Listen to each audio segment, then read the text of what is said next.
www.casarema.fr. C'est seulement nous, vous savez, une façon d'élever le diable trop devient aussi une idolâtrie. C'est trop, on ne prêche que les 7 mystères des mondes des ténèbres. Comment comprendre les mouvements de la sorcellerie? Bon, je vais les comprendre pour quoi faire. Je vais comprendre les mouvements du Saint-Esprit. Jusqu'où nous sommes enfants de Dieu, au point de dire non au péché et dire non à la maladie.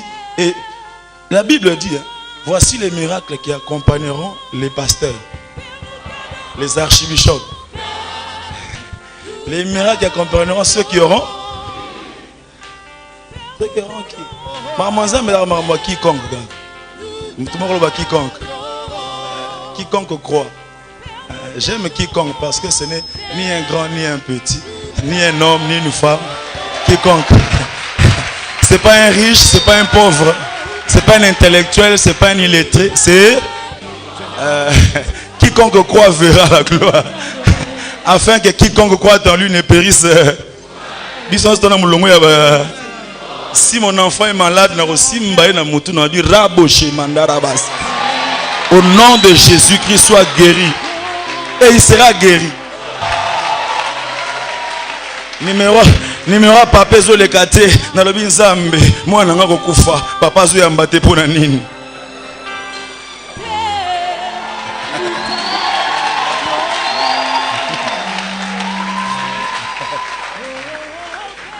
Et puis heureusement, nous avons une photo à papa dans ndaku, nous avons une affiche à papa. Na tia ngona tolo ya mwana, na ki mwana c'est akosoli, papa abikisi mwana ngai. C'est de l'idolâtrie. Nous disons non aux idoles et oui à Jésus. Non aux idoles et oui à Jésus. Que les hommes restent hommes au Congo et que Jésus reste Dieu au Congo. Pour voir plus de vidéos chrétiennes en exclusivité, tapez www.casarema.fr. Ensemble, ta place, ô cher Saint-Esprit.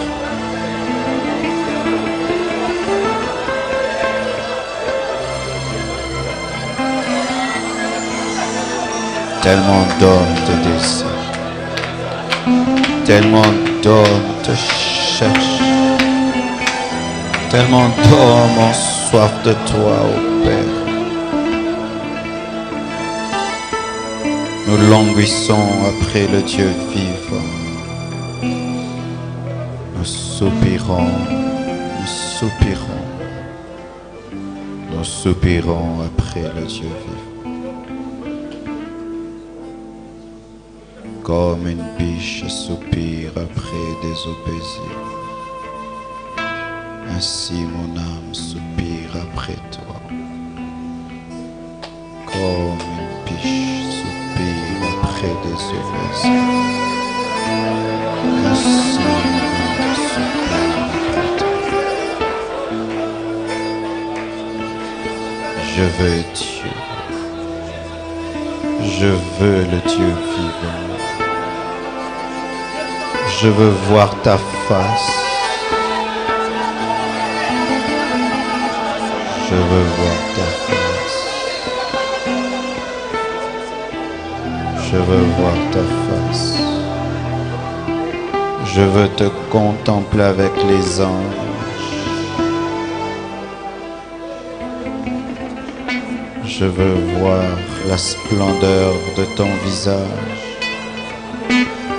La profondeur de ton regard, la beauté de ton sourire, la majesté de ta personne.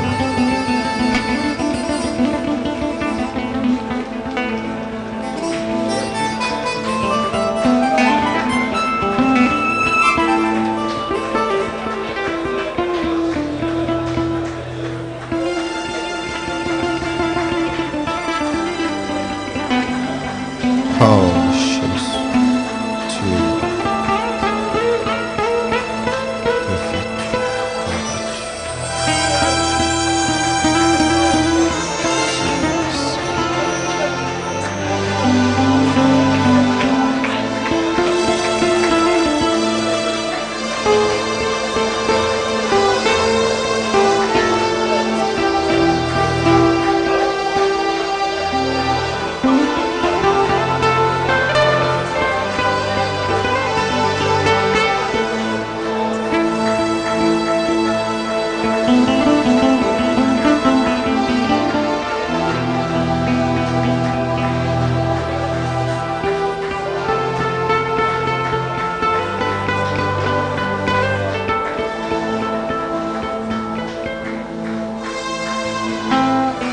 Merci Seigneur Jésus. Amen. Dans cette onction, nous sommes dans la joie ce matin de recevoir un homme de Dieu que j'aime beaucoup, un homme très humble, très simple, qui enseigne très bien la parole de Dieu. Très bien. Il n'est plus à présenter à Kinshasa ni au Congo. Il prie dans l'église La Résurrection et il est dans l'un des grands groupes musicaux chrétiens de notre ville. C'est le frère Henri Papa. Sous vos acclamations,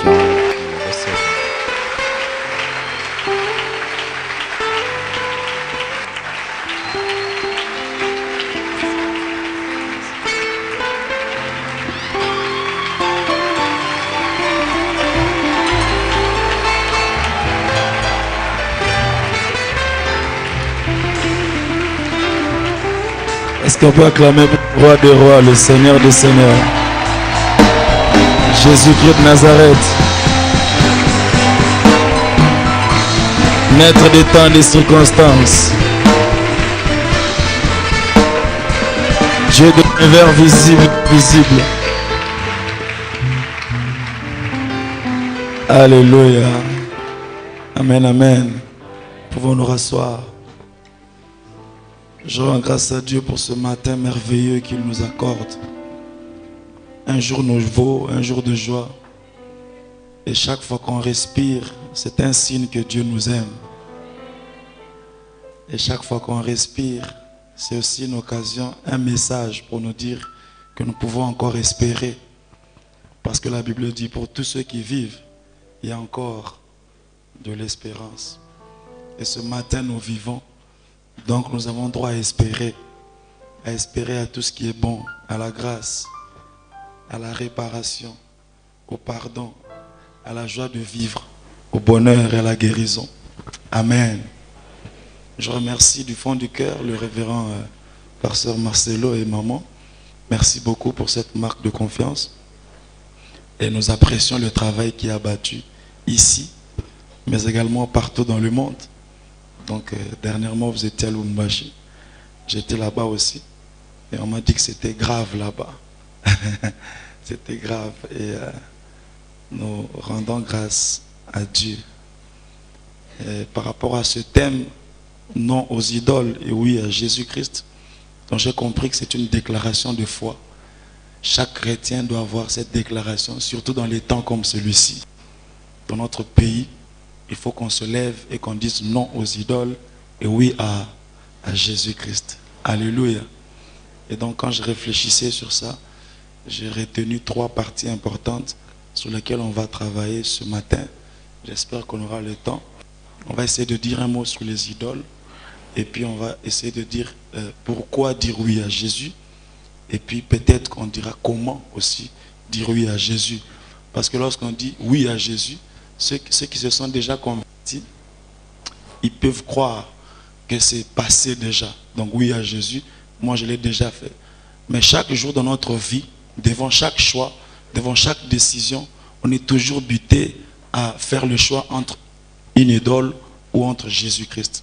Devant chaque opportunité qui se présente, on doit se mettre en tête qu'ici, je fais un choix entre Jésus ou une idole, d'une manière ou d'une autre. Et donc Dieu peut nous faire grâce par rapport à ça. Et j'ai parlé à Dev et j'ai amené mon livre que j'ai publié. Et ça fait 3 ans déjà. Adorer Dieu sur la terre comme au ciel. J'ai amené quelques exemplaires là. Si vous pouvez vous en procurer, ce sera toujours une bonne chose.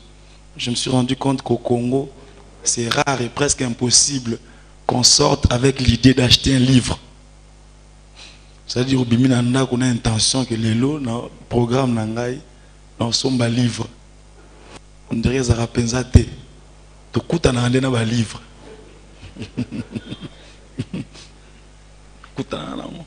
Et puis avoir un livre et lire un livre, j'ai compris, c'est aussi des choses différentes. C'est-à-dire à l'église, si tu vois quelqu'un avec une grosse Bible de Joël Austin, n'aie pas peur. Peut-être qu'il a lu 3 pages en 4 mois. C'est possible. Mais je nous encourage à lire le livre. Et le pasteur a écrit un très beau livre. Et quand vous avez un pasteur qui écrit un livre, c'est sérieux. Alléluia. C'est sérieux. Et donc j'ai amené quelques exemplaires aussi de nos DVD. Vous savez, nous tournons toujours avec ça. Et ceux qui sont intéressés, ils peuvent nous encourager dans ce sens. Amen. Est-ce qu'on peut prier une minute? Quand tu nous remplis, cela me suffit. Conduis-moi près de toi, partageons ta vie. Et quand tu me remplis, cela me suffit. Conduis-moi près de toi, partageons. Je te désire, je te désire.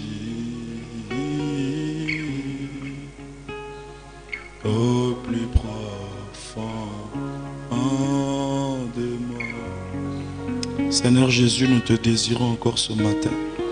Si nous sommes là ce matin, c'est pour t'écouter, être transformés par toi. Parle-nous, Seigneur, instruis-nous, change-nous. Saint-Esprit, travaille dans nos cœurs, afin que chaque jour tu prennes ta place dans nos vies. Au nom de Jésus. Amen. Amen, amen. Bien-aimé dans le Seigneur, j'ai essayé de réfléchir sur la vie chrétienne et je pense que la vie chrétienne répond à cette grande question tous les jours de savoir jusqu'où Dieu est Dieu dans nos vies. Jusqu'où Dieu est-il Dieu dans ta vie de tous les jours, dans ma vie de tous les jours. C'est une grande question à laquelle on doit répondre tous les jours de notre vie. Jusqu'où Dieu est-il Dieu? C'est-à-dire jusqu'où sa souveraineté s'étend dans notre vie. Jusqu'à quel degré est-il Dieu dans chaque domaine de notre vie? Plus Dieu devient Dieu dans tous les domaines de la vie, plus nous entrons pleinement dans sa pensée pour notre vie. Ça, c'est très très important. Tous ceux que Dieu a rencontrés, il les a détachés de quelque chose pour les attacher à lui. Tous ceux que Dieu a appelés, il les a détachés de leur propre manière de vivre, de leur famille, de leur pensée, de manière de voir les choses, pour les attacher à lui. Et donc, c'est une grande question à laquelle on doit se poser chaque jour. Jusqu'où Dieu est-il Dieu dans notre vie? Une idole, vous savez, en général, l'idole, c'est toute représentation de la divinité. Tout ce qui représente la divinité d'une manière ou d'une autre, à part Jésus-Christ, est considéré comme une idole. Tout objet, toute personne qui s'érige en représentant valable, unique de Dieu. Et donc, il y a 3 éléments qu'il faut comprendre dans les idoles. Premièrement, l'idole, c'est tout objet et toute personne à qui nous accordons une valeur suprême. Lorsque tu accordes une valeur suprême à un objet, à une personne, cette personne-là peut être considérée comme idole. Accorder la valeur suprême, c'est soumettre sa volonté à sa volonté parfaite. À la volonté parfaite de l'objet ou de la personne à qui on accorde une valeur suprême. C'est accepter qu'il est souverain. C'est comme le diable. Il dit au Seigneur Jésus, si tu te prosternes et tu m'adores, je te donnerai ça. En d'autres termes, il lui dit, si tu reconnais que ma volonté est plus grande et supérieure à ta volonté, si tu acceptes que je deviens souverainement élevé au-dessus de toi, je vais te donner ça. C'est dangereux ça. Heureusement que Christ n'a pas cédé. Alléluia. Accorder une valeur suprême à la chose ou à une personne, c'est lui reconnaître une puissance surnaturelle, des pouvoirs surnaturels. On fait une statue On dit chaque matin, si tu parles à cette statue-là, tu réussiras ta journée. On lui reconnaît un certain nombre de pouvoirs. On dit, si tu ne passes pas par cet oncle-là, tu ne te marieras pas. Il faut l'expliquer toute ta vie. Il faut les détails de tes choix. C'est lui qui doit les faire. On lui donne une valeur suprême. Une valeur suprême. Et Dieu veut être le seul qui puisse avoir cette valeur suprême dans notre vie. Alléluia. Et deuxièmement, l'idole, c'est tout objet ou personne à qui nous rendons culte. Rendre culte, vous savez, le culte, c'est toujours un ensemble de pratiques, de cérémonies, des rituels.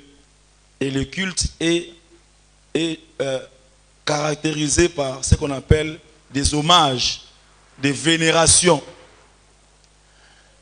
Et lorsque tu rends culte à un objet ou à une personne, à part notre Seigneur, eh bien la personne à laquelle tu rends culte devient idole pour toi.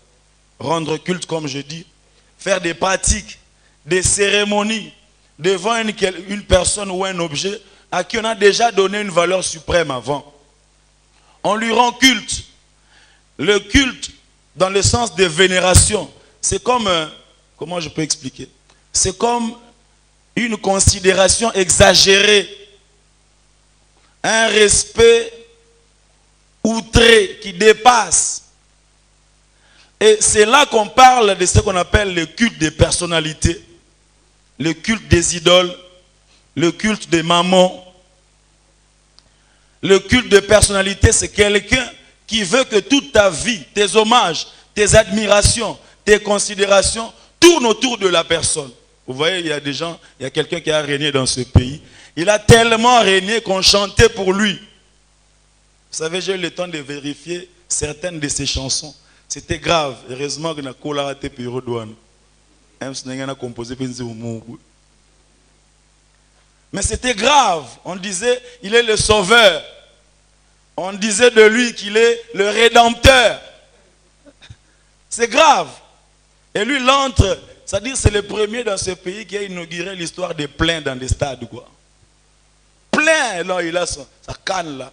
On lui rend un culte, bien aimé dans le Seigneur. C'est un culte de personnalité. Tout un pays qui rend culte à un individu qui mourra un jour et qui est mort aussi.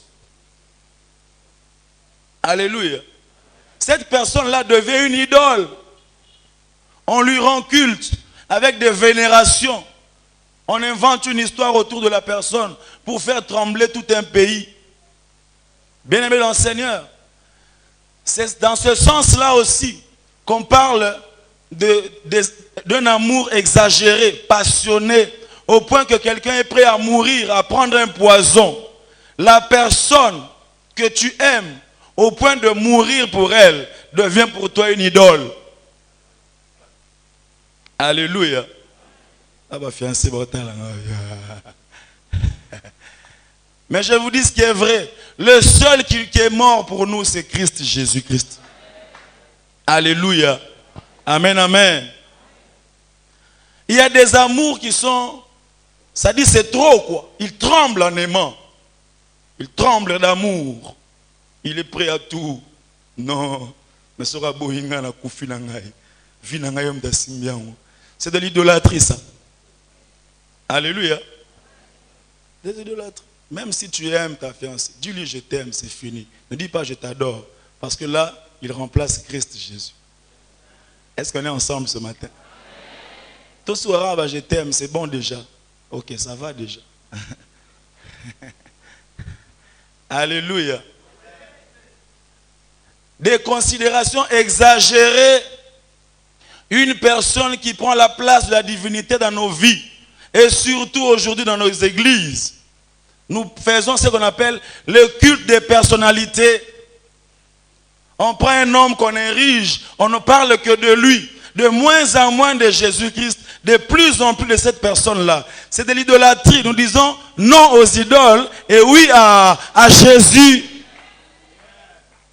Comment des gens peuvent passer ici sur la chair ne racontez que l'histoire de cette personne-là. Oh, oh, papa, vraiment, hein. Daddy, encore depuis ma daddy. Daddy, papa.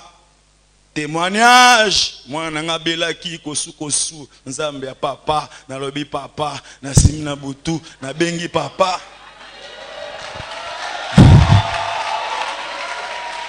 Numéro papa zo le kate na lobi nzambe moi nanga kokufa papa zo yamba te pona nini.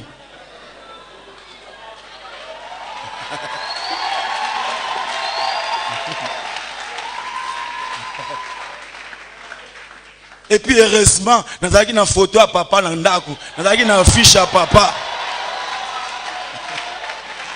na tia ngo na tolo ya mwana na ki mwana se akosoli papa abikisi mwana ngai. C'est de l'idolâtrie. Nous disons non aux idoles et oui à Jésus.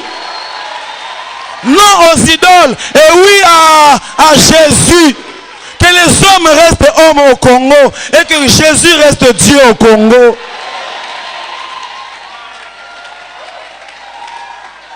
Et vous voyez que l'homme est aussi content. Hein? Il ne refuse pas. Il ne refuse pas. Parce que s'il refusait, il allait interdire ça. Et puis à la télé, on ne fait passer que cette séquence-là.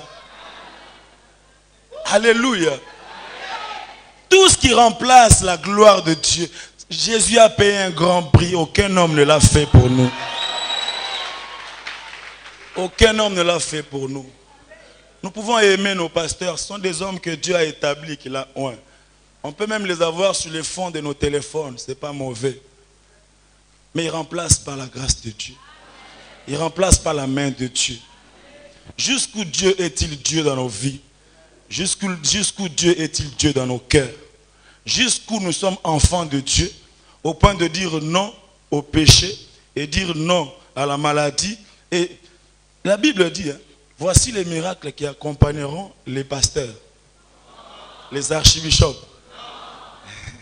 Les miracles qui accompagneront ceux qui auront. Ceux qui auront qui? Maman, quiconque. Quiconque. Quiconque croit. J'aime quiconque parce que ce n'est ni un grand ni un petit, ni un homme ni une femme. Quiconque. Ce n'est pas un riche, ce n'est pas un pauvre, ce n'est pas un intellectuel, ce n'est pas un illettré. C'est quiconque croit verra la gloire. Afin que quiconque croit en lui ne périsse. Si mon enfant est malade, au nom de Jésus-Christ, soit guéri. Et il sera guéri. Nous cherchons des hommes qui peuvent nous élever jusqu'à ce niveau-là. Nous faire comprendre que nous aussi, nous pouvons soupirer après Dieu et obtenir de lui la grâce de vivre heureux. Alléluia. Et enfin, l'idole, c'est tout objet ou personne à qui on accorde tous les attributs de Dieu. Vous savez, Dieu a plusieurs attributs, n'est-ce pas? Souverain, il est tout puissant, il est grand. Et nous avons ça encore dans notre pays, dans notre vie. On accorde tous les attributs de Dieu à des objets, à des personnes, à des hommes. Surtout dans la musique. Vous savez, nous on est un pays pauvre. Il ne faut pas refuser ça. Notre pays est pauvre, n'est-ce pas? N'est-ce pas? C'est un pays sous-développé, n'est-ce pas? Mais nous sommes développés. Tu peux vivre dans un pays sous-développé, mais toi tu es. Voilà. Mon pays est sous-développé, mais moi je suis développé. La preuve, j'ai écrit un livre. Voilà. Ah, quand même.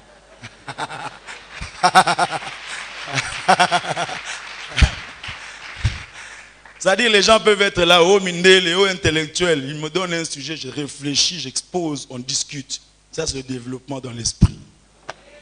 Le pasteur peut prêcher partout. Il parlera. Quand Tilijex parlera, tout le monde sera debout. Quand Marcelin parlera, tout le monde sera à genoux. On dit, on a vu Tilijex, on a vu pasteur Marcelin. Alléluia. Nous avons un pays sous-développé, mais toi tu n'es pas sous-développé. C'est-à-dire dans ta façon de voir les choses, tu dois avoir les standards internationaux de réflexion. C'est pas que tu arrives quelque part, bébé comme il colo. Comme frère, est-ce qu'on peut aller prier? Alléluia. Amen, amen. Alors nous ne pouvons pas donner des attributs de Dieu à des objets et à des personnes. Il y a des attributs qui sont exclusifs à Dieu. Il est le seul éternel. L'éternel, notre Dieu, est le seul éternel. Quand on dit qu'il est le seul éternel, ça signifie qu'il n'est pas né un jour, il ne grandit pas. Il ne s'améliore pas, il ne se détériore pas. Il n'a pas été enfant, il ne vieillit pas. Les temps qui passent ne le modifient pas. Il est éternellement vivant et constamment présent. Quand on dit que Dieu est vivant, ça ne signifie pas qu'il respire. Vous voyez, le signe de nous qui sommes vivants, c'est la respiration. Mais quand on dit que Dieu est vivant, ça ne signifie pas qu'il respire. Non, non, non, non. Ça signifie que même la mort peut l'affronter, mais reste vivant. C'est-à-dire, nous, on a besoin de l'oxygène pour respirer, rester vivant. Mais quand on dit Dieu est vivant, il n'a pas besoin de l'oxygène pour vivre. Quand on dit que Dieu est vivant, ça dit il produit lui-même l'énergie qui le fait fonctionner. Il est lui-même la source de sa propre force. C'est des attributs qui font qu'il soit Dieu. Tu ne peux pas donner ça à un homme. Alléluia. Amen, amen. Il est le tout-puissant. Il est capable de tout. Il est omniprésent. Il est présent partout sans agir partout. Et c'est à nous de réaliser sa présence. C'est-à-dire parfois Dieu peut être présent sans se présenter. C'est-à-dire Dieu peut être présent quelque part sans forcément dire je suis là. Non, non, non. C'est à nous qui sommes ses élus de réaliser que Dieu est ici. Jacob disait certainement l'Éternel est ici et moi je ne le savais pas. Alléluia. Ce sont des attributs de Dieu. Mais vous voyez dans ce pays, à cause de la pauvreté, je voulais dire ça en fait, à cause de la pauvreté, à cause du sous-développement, on chante les hommes et on appelle ces hommes-là sauveurs de l'humanité. Parce qu'il t'a donné 20 000, 10 000, tout ça, il devient le sauveur de... Il n'a même pas sauvé sa propre famille. C'est de l'idolâtrie. Nous disons non aux idoles et oui à... On ne peut pas composer un chant. J'aime l'esprit qu'il y a ici. Est-ce que combat et ça alléluia. Et puis François Kayembe. Alléluia. Est-ce que c'est idolâtrie? Il y a des gens ici qui aspirent à écrire des chansons. Ne mettez aucun nom d'un homme, même s'il est le plus riche du monde. Alléluia. On ne peut pas donner un homme qui vit et qui respire, lui dire qu'il est, en tout cas, il flatter dans le Congo. On appelle quelqu'un FMI, Banque mondiale. Banque mondiale, il est à $1. Lui-même est conscient que c'est faux. Mais il prend plaisir à ça.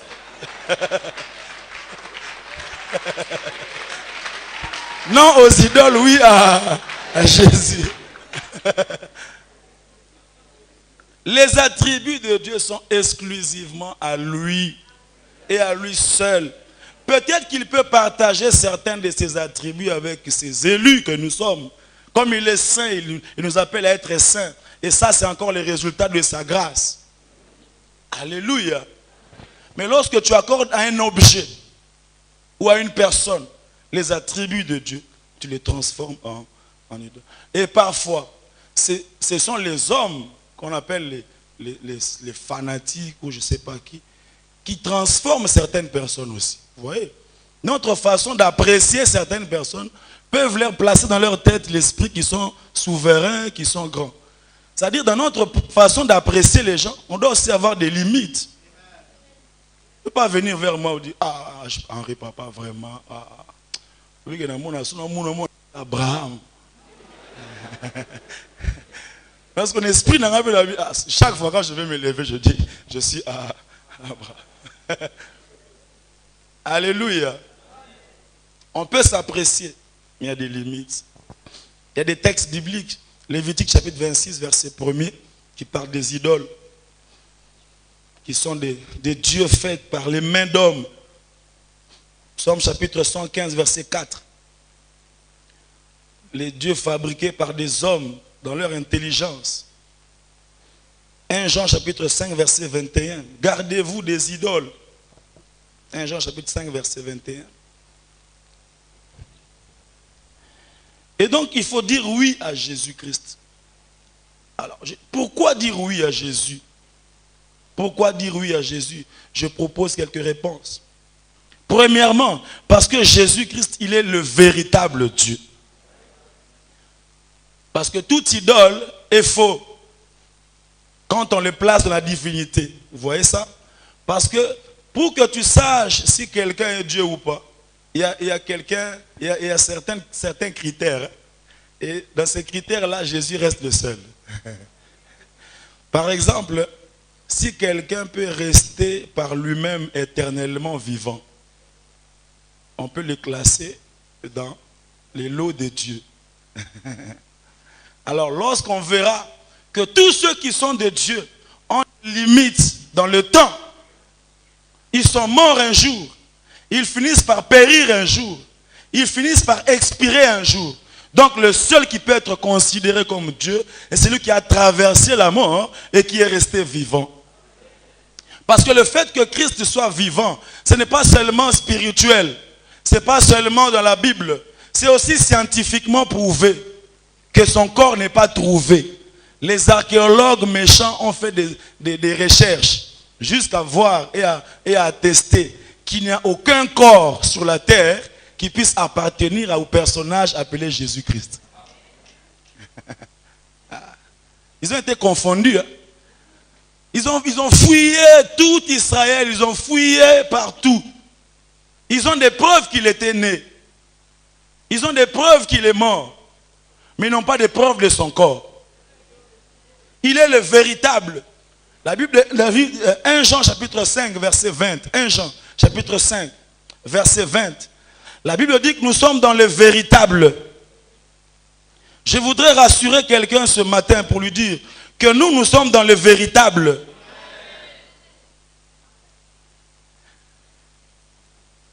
Si on te dit, mais pourquoi tu ne choisis pas les dieux des Noirs et tout ça? C'est parce qu'eux, ils sont morts.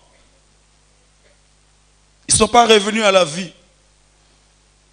Nous avons leur tombeau. 1 Jean chapitre 5, verset 20. La Bible dit, nous savons aussi que le Fils de Dieu est venu et qu'il nous a donné l'intelligence pour connaître le véritable. Et nous sommes dans le véritable en son Fils Jésus-Christ. C'est lui qui est le Dieu véritable et la vie éternelle. Petits enfants, gardez-vous des idoles. Alléluia. Nous sommes dans le véritable. Il faut avoir la conviction que le mien, il est le véritable. Pourquoi tu dis oui à Jésus? Pourquoi tu t'attaches à Jésus? Parce que je suis fermement convaincu que je suis dans le véritable. Il y a des gens qui pensent que s'attacher à la croyance en Dieu, venir à l'église, le servir, prier, c'est passer son temps. Non, non, non. Ça a été prouvé, même scientifiquement, que le fait de s'attacher à Dieu, c'est la raison même de tous les combats du monde entier. Les positions de croyance en Dieu, c'est ce qui explique les positions des États dans le monde entier. La configuration de ce qu'on appelle l'échiquier international, c'est par rapport à la foi en Dieu. Est-ce que quelqu'un m'entend ce matin? Donc ça n'a rien de petits peuples là-dedans. Ça a tout à faire avec les gens intellectuels, les grands et puissants. Parce que les positions actuelles, quand tu vois le bloc, tout ça, les États-Unis, Israël, les Arabes et tout ça, les guerres, c'est Dieu dedans. Chacun dans sa conviction. Alléluia. Chacun dans sa conviction. Même quand vous voyez tous ceux qui font les économies et tout ça qui viennent ériger des boutiques, des magasins, tout ça, ils veulent passer par là pour injecter leurs croyances. Voilà pourquoi nous prions toujours que Dieu suscite des entrepreneurs chrétiens grands qui puissent parler de Jésus-Christ dans leurs entreprises. Parce qu'aujourd'hui, vous voyez des musulmans qui sont en train de faire de l'argent, ils engagent les chrétiens. Et à midi, ils ferment. Ils ferment la boutique, le magasin. Parce que lui croit qu'il est dans le véritable. Il y a des gens qui ils font la queue. Et ils attendent. Ba fungo la, ba sambela, la midi ba sambela. Et yeba na bongo. Mais chrétiens sont habillés kanga na bité bo kanga na midi. Mais ce qui va proposer idée, est-ce que tu vas nous kanga na midi? Il y a aucune philosophie, réflexion. Mais c'est quoi ça? On ne peut pas prier à tout moment. Mais eux, ils croient qu'ils sont dans le vrai. Et on est là, on les attend. Pourquoi on les attend? Parce qu'eux-mêmes, ils croient. Si c'est un Indien ou c'est, je ne sais pas moi, un Arabe, il sait que pour que quelqu'un vienne devant ton magasin, il faut qu'une puissance spirituelle l'appelle jusque-là. Est-ce que quelqu'un m'entend ce matin? C'est des choses sur lesquelles on doit s'appuyer pour dire oui à Jésus. Jésus, nous sommes dans le véritable. Pourquoi dire oui à Jésus? Parce qu'il est le seul qui nous a aimés au point de mourir pour nous. Aucun Dieu. Un jour, il y avait un débat entre les musulmans et puis les chrétiens. Et puis, le pasteur chrétien a regardé le musulman en face. Et il lui a dit, je connais un peu les principes de l'islam. Je sais un peu comment vous vous comportez. Mais est-ce que tu peux me regarder et me dire que votre prophète, il vous aime au point de mourir pour vous? Vous savez, le musulman l'a réalisé, ça, il a dit, en tout cas, je ne sais pas. Parce que nous, on nous envoie mourir.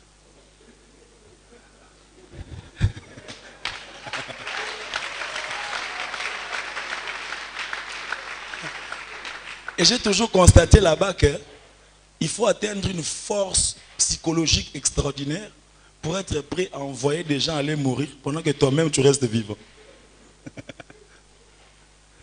Alléluia. Tu convaincs les jeunes hommes et les jeunes gens que aller mourir c'est bien. Et ils partent par centaines. Pendant ce temps, toi tu restes vivant. Tu n'es jamais parti.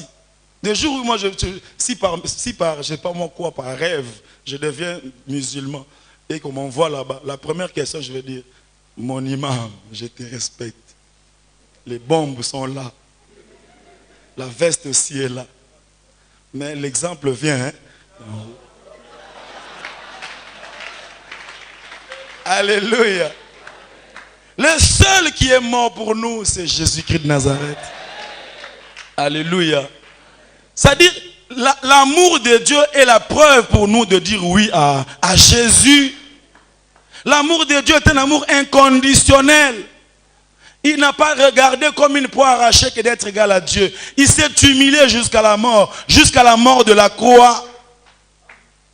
Romains chapitre 5, verset 8. Romains chapitre 5, verset 8. La Bible dit, Dieu prouve son amour envers nous. On sait que lorsqu'on était encore des pécheurs, Christ est mort pour nous. Il n'a pas attendu que tu te convertisses pour qu'il puisse t'aimer.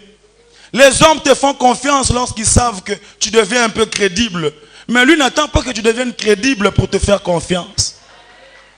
Il nous a aimés avant toute chose. Alors qu'on ne le connaissait pas, il nous a aimés. Alors qu'on était encore dans l'ivrognerie, il nous a aimés. Alors qu'on était encore dans les mensonges, il nous a aimés. Son amour est plus grand. Lorsque tu penses à l'amour de Dieu, sache que c'est une raison de plus pour dire oui à Jésus. Qui peut m'aimer comme Jésus? Personne ne peut mourir à ma place. Personne.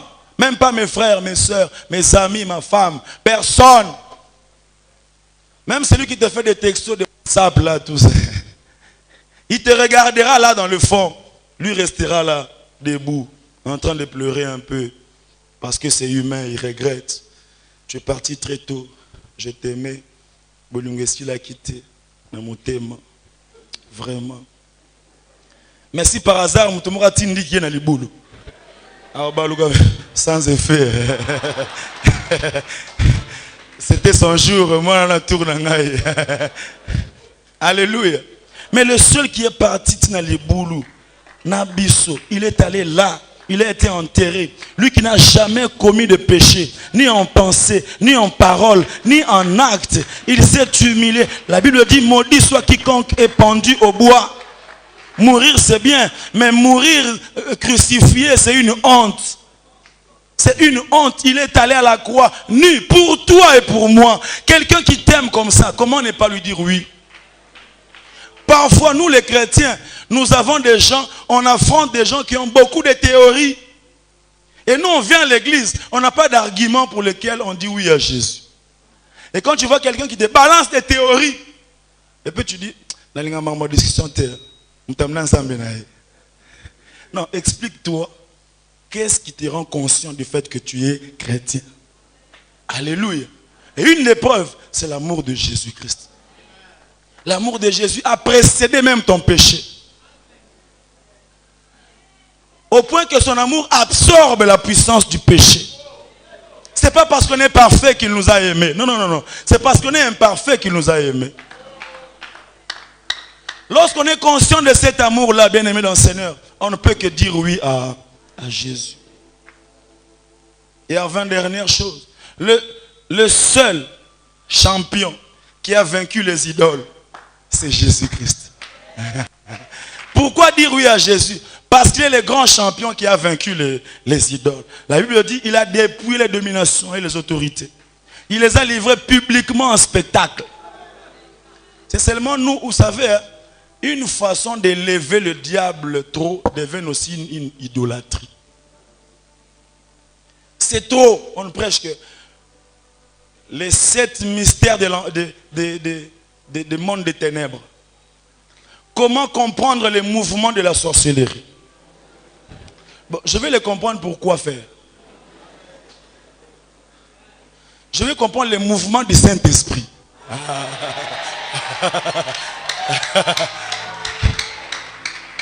Alléluia. Amen, amen. Vous savez, il y a 2 catégories de chrétiens au Congo. La première catégorie, c'est des gens qui pensent que ce qu'ils cherchent, son avenir, sa force, son diplôme, ses lendemains, sa protection, sont déjà entre les mains du diable. Vous voyez un peu la réflexion, hein? Alors, toute la démarche qu'il fait, c'est d'aller vers le diable pour arracher des choses qui lui appartiennent, mais qui sont déjà entre les mains du diable. Comment c'est aller là-bas? Il y a 4 ans, 3 ans. Et comme il passe Satan, aux années on a 19 ans. Tu as encore 19 ans. Neni libala ne sait que déjà pas Satan. Et comme on a ndenge ni.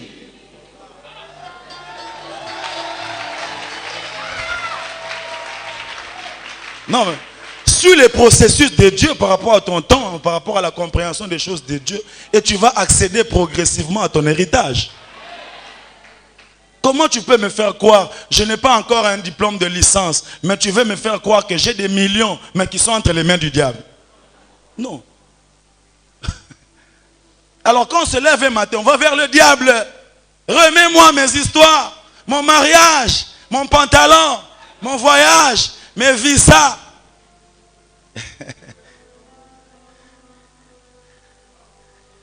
Mais il y a une autre catégorie de gens qui se disent non, non, non, non.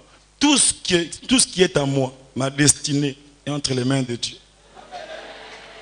Tout dépend de ton approche. Et quand on prie, on a 2 approches différentes. Alléluia.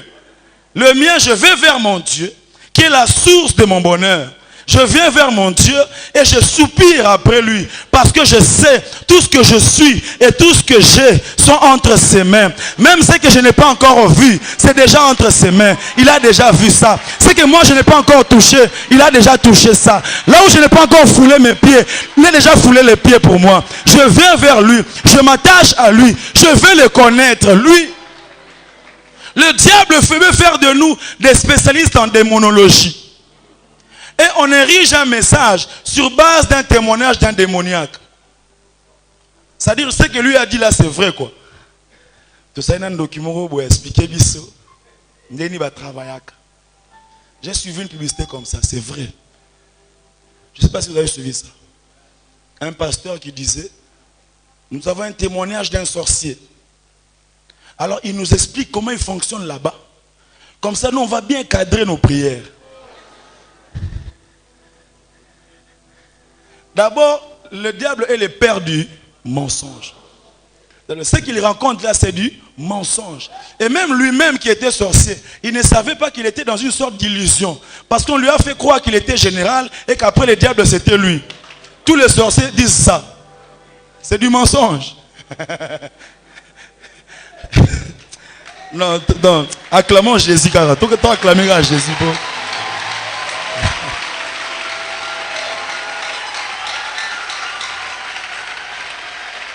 Nous disons oui à Jésus. Philippiens chapitre 2. Vous savez, Philippiens chapitre 2, il n'a pas regardé comme une proie arrachée d'être égal à Dieu.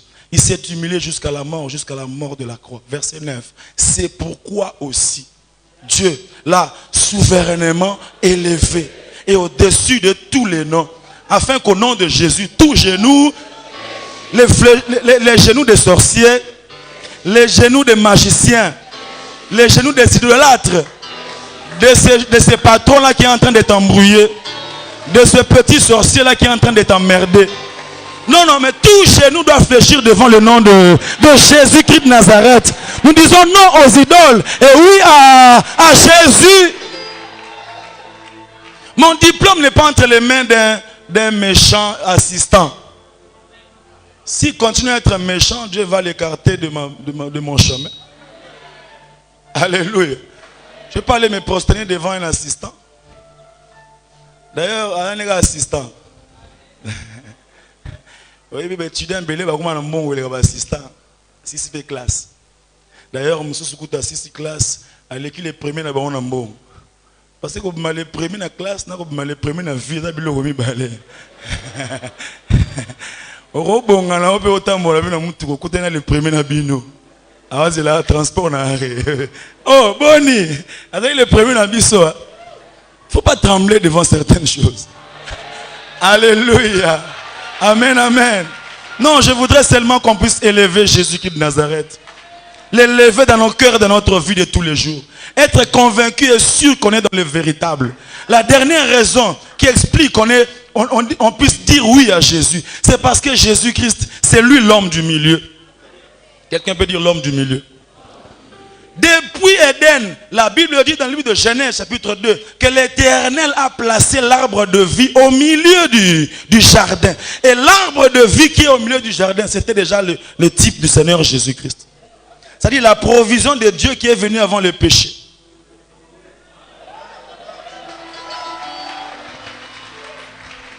Quelqu'un peut dire l'homme du milieu. Il a dit là où 2 ou 3 sont réunis en mon nom, je suis au... Jésus est toujours au milieu. La place qui lui revient, c'est la place du milieu. Quelqu'un peut dire encore l'homme du milieu. Parce que ces jours-là, Moïse était devant la mer Rouge. Il ne savait pas comment traverser. Dieu lui a dit, prends ton bâton et frappe la mer. La Bible me dit, j'aime ça. Exode chapitre 14, verset 22. Ils traversèrent la mer à sec, au milieu. C'est-à-dire, un chemin s'est frayé au milieu. Au milieu de la mer, un chemin s'est frayé. Mais je ne comprenais pas ce chemin-là, c'était quoi? C'était qui? Après des générations, après des siècles, après des années, un homme est venu, il s'est présenté, il m'a dit, je suis le chemin. Donc je comprends que le chemin par lequel Israël a traversé, ce n'était pas seulement un chemin, c'était un homme. Et cet homme, c'est Jésus-Christ, qui est le chemin qui mène à la vie, le chemin qui mène au succès, le chemin qui mène à la gloire. C'est lui l'homme du milieu. Quelqu'un peut dire l'homme du milieu? Non, un peu plus fort, l'homme du milieu. Un peu plus fort, l'homme du milieu. Exode chapitre 2, verset 5. La Bible dit que la caisse qui contenait l'enfant Moïse a été au milieu des roseaux. La caisse là, c'est l'image de l'arche. Vous voyez, quelqu'un peut dire l'arche. Lorsque tu es dans l'arche et que tu es au milieu du roseau, eh bien, l'arche et l'eau vont se débrouiller pour t'amener tout droit vers le chemin de ta destinée. Voilà pourquoi l'arche et l'eau connaissaient la destinée de Moïse, jusqu'à ce qu'il ait été devant la fille de Pharaon. Et lorsque tu es déjà dans l'arche, quelle que soit la forme du déluge, tu ne mourras pas. La Bible dit, il n'y a aucune condamnation pour ceux qui sont dans l'arche. Et cette arche, c'est Jésus-Christ. Vous savez, quelqu'un peut te dire, tu es condamné, tu as péché, tu es vraiment voué à l'échec. Toi, tu mourras. Dis-lui, tu as raison. Mais c'est déjà passé. Parce que ça fait un temps que je suis dans... Le déluge, c'est le signe de la malédiction. Le déluge, c'est le signe du manquement. Le déluge, c'est le signe de la colère de Dieu. Mais l'arche, c'est le signe de la grâce de Dieu. Bien-aimé, tu ne peux pas me dire je suis condamné parce que je suis dans l'arche. Quand le déluge vient, je ne peux pas mourir. La Bible d'ailleurs dit que l'arche monta jusqu'au sommet des montagnes de Ararat. Ça signifie quoi? Ça signifie que le déluge qui fait tuer les autres fait monter les autres. S'il y a une condamnation, c'est pour ceux qui ne sont pas dans l'arche. S'il y a une malédiction, c'est pour ceux qui ne sont pas dans l'arche. Moi, je suis dans l'arche. Même si ça traîne, même si ça fait 40 jours et 40 nuits, je sais que je monte et je suis dans l'air d'aller quelque part. L'arche ne plonge pas dans le déluge. Quelqu'un peut dire l'homme du milieu. Non, un peu plus fort, l'homme du milieu. Demandez-moi pourquoi, s'il vous plaît. Parce que ce jour-là, ils étaient en train de pleurer. Ils ont dit c'est fini pour nous. C'est les disciples d'Emmaüs. Ils ne savaient pas qu'au milieu d'eux, il y avait quelqu'un. La Bible dit, lorsqu'ils ont mangé, avant de manger, il a rendu grâce. Ils ont dit, ah, celui qui était au milieu de nous, c'était lui. Est-ce que tout le monde regarde l'homme du milieu? Mais Jésus au milieu de ta vie, tu réussiras. Mais il est au centre de ta destinée, tu iras de l'avant. Ne dépend pas d'un homme. Ne donne pas à un homme les attributs de Dieu. Il n'est pas Dieu. Il n'est qu'un homme. Tu peux le respecter. Tu peux le considérer. Mais qu'il ne remplace pas Dieu. Quelqu'un peut crier l'homme du milieu. Demandez-moi pourquoi, s'il vous plaît. Parce que la croix qui m'a sauvé, ce n'est pas la croix de la gauche.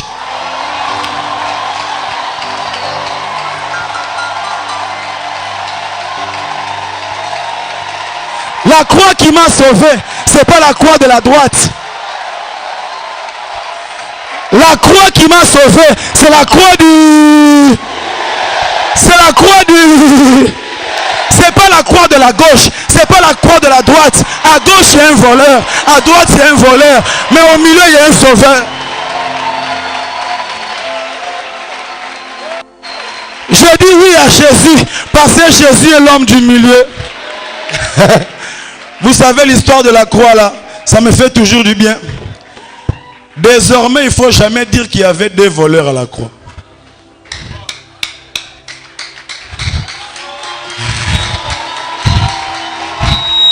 À la croix, il n'y avait qu'un seul voleur et deux hommes saints. Parce que l'autre a été condamné comme les autres. Il a aussi été un voleur. Mais 2 minutes avant, il a rencontré l'homme du milieu.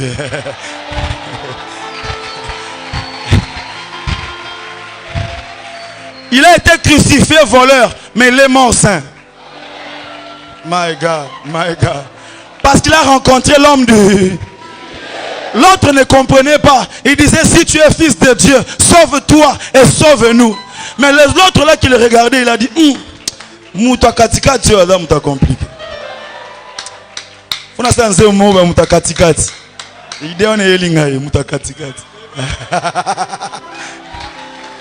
Il dit, l'homme du milieu, il commence d'abord à l'élever. Il dit, c'est un saint homme de Dieu. Il n'a pas péché. C'est nous qui sommes des coupables. Ça, c'est l'adoration sur la croix. Quand tu te lèves le matin, ne commence pas à te plaindre. Commence à élever l'homme du...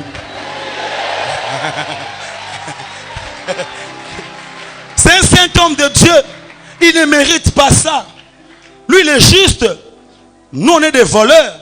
Après l'avoir élevé, il le regarde comme un bon voleur. Vous savez, à Kinshasa, là, comme un chégué.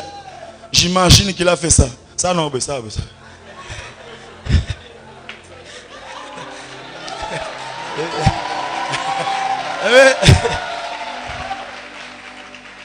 Souviens-toi de moi, grand prêtre.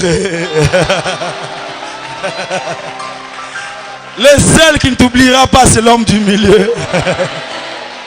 Et j'aime Jésus, l'homme du milieu. Quand il a regardé ça, comme il a déjà été élevé comme un saint homme, comme un homme juste, il lui a dit aujourd'hui. Quelqu'un peut dire aujourd'hui? Non, un peu plus fort aujourd'hui. La présence de Dieu provoque les aujourd'hui de Dieu. Qui t'a crucifié, ce n'est pas un problème. Pourquoi on t'a crucifié, ce n'est pas un problème. Mais où on t'a crucifié, c'est là le problème. Si on te crucifie dans la présence de Jésus, là, ce que l'homme du milieu va lâcher aujourd'hui. Quelqu'un peut dire encore aujourd'hui. Vous savez, aujourd'hui, c'est un terme qui vient placer une contradiction entre le passé et le futur de cet homme. Ce n'est pas pour rien que Jésus a dit aujourd'hui. Et Jésus est très intelligent. Donc quand il lui dit aujourd'hui, tu seras avec moi, ça signifie que hier tu étais condamné. Hier tu étais en prison. Hier tu étais enchaîné. Mais hier tu n'étais qu'un voleur. Hier toute ta famille avait honte de toi. Mais non, mais hier tu ne pouvais même pas me regarder en face. Mais hier tu ne pouvais même pas dire que je suis chrétien. Mais hier tu ne pouvais même pas te réjouir avec les frères et les sœurs à cause de la condamnation. Mais lève ta main, je voudrais déclarer une chose ce matin. Aujourd'hui est un jour nouveau. Et j'annonce à ta destinée qu'aujourd'hui une histoire nouvelle commence. Aujourd'hui tu dis non aux idoles et tu dis oui à Jésus. Et aujourd'hui quelque chose de nouveau commence. Je ne parle pas d'hier. Je m'en fous de ce que tu as fait hier. Je m'en fous de là où tu étais hier. Je m'en fous de comment on t'appelait hier. Je m'en fous de ta maladie d'hier. Hier, c'est même ce matin aussi. C'est déjà hier. Parce qu'on est dans le aujourd'hui. Et j'annonce un nouveau aujourd'hui dans ta vie. Reçois cela ce matin au nom de Jésus-Christ. Je dis reçois cela ce matin au nom de Jésus-Christ. L'homme du milieu est au milieu de nous. L'homme du milieu règne. Lorsque tu marches, sache que tu es avec l'homme du milieu. Lorsque tu avances, sache que tu es avec l'homme du milieu. Il est au milieu de tes affaires, au milieu de tes études, au milieu de ta vie, de ton cœur. Il règne.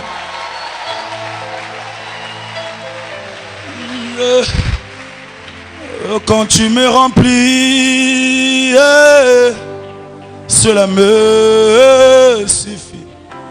Conduis-moi près de toi. Viens au milieu de ma vie, Jésus. Quand tu me remplis, règne au milieu de mes études, Seigneur. Aucun homme ne prendra ta place et tes attributs dans ma vie.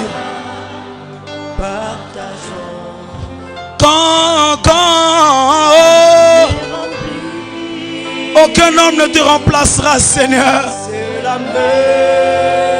Jésus, conduis-moi. Conduis-moi. Quand tu me remplis, cela me suffit. Conduis-moi. Dans nos cœurs, nous te voulons, Seigneur. Tu peux faire une courte prière pour dire à Jésus, je refuse toute forme d'idole. Que ça prenne le sens de l'argent, que ça prenne le sens des relations, que ça prenne le sens des personnes. Je ne sais quelle chose, quelle personne veut s'ériger en souverain dans ma vie. Je t'ai choisi, toi, au milieu de toute ma vie.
Seigneur, merci pour puissant et profond message soit toujours au centre de nos vies, au centre de nos ministères, au centre de nos projets, de nos familles,